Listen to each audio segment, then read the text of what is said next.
not the only area dealing with the extreme heat right now. Millions of Americans in the midst of a steaming stretch of weather as the summer sun broiled parts of the eastern U.S. New York City hit its hottest day in a decade with temperatures surpassing 100 degrees. The record-setting heat caused power outages up and down the eastern seaboard. Let's bring in First Alert meteorologist Kristin Emery now. And Kristin, we are in need of a cool down. Will we see some storms soon? You think that will help us out?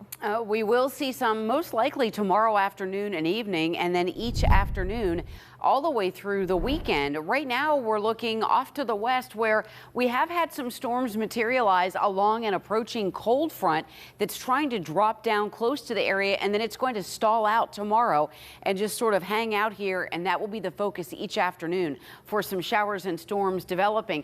But just as we thought, you see this kind of menacing looking storm sort of move to the east and then lose steam.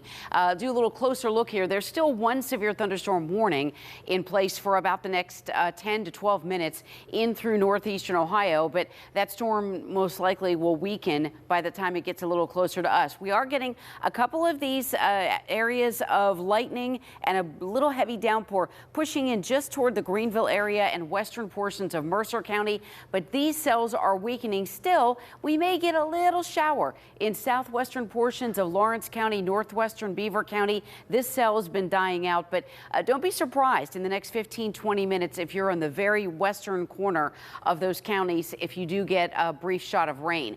Then those cells are going to die out, and then we'll see more activity same nature tomorrow afternoon. We're at 85 degrees right now. Where they have had some of the rain, Akron had a storm move through. They're down to 75. So that's evidence of how much this rain can cool things down quickly. So we'll hope for a little bit of that tomorrow afternoon in spots. We're at 89 for the feels like temperature in Pittsburgh. That's the combination of the heat and the humidity. For the day tomorrow, we'll wake up to temperatures in the 70s and then getting up to highs in the upper 80s, close to 90 to 91 across much of the area early in the afternoon.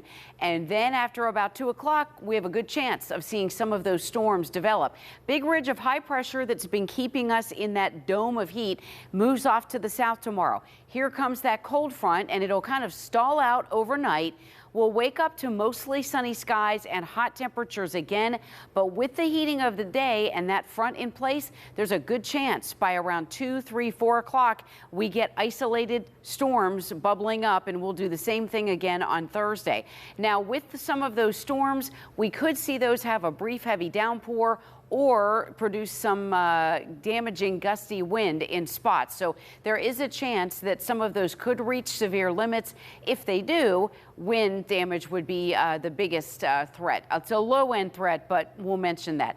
One reason why we have the severe weather threat with First Alert tomorrow. Then 90s and scattered storms each afternoon until we get to the weekend, and by early next week, we finally get to the lower 80s.